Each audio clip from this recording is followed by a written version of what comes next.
Okay, now say you want to share your app with some users. So go to the user option here.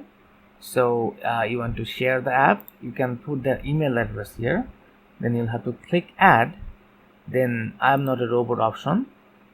If you click this add users and send invite, they will get some invitation email, every user you put here, and they'll be able to access your app. And you have a list of users here, down here, right here.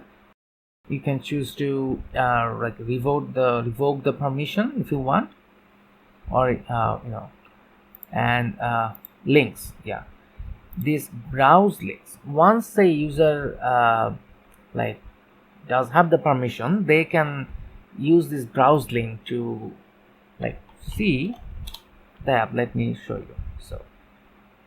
So this is my app, ungraded, graded. If I go to ungraded, I see these options. Choose to edit, rubrics. So as you can see, I have to type everything.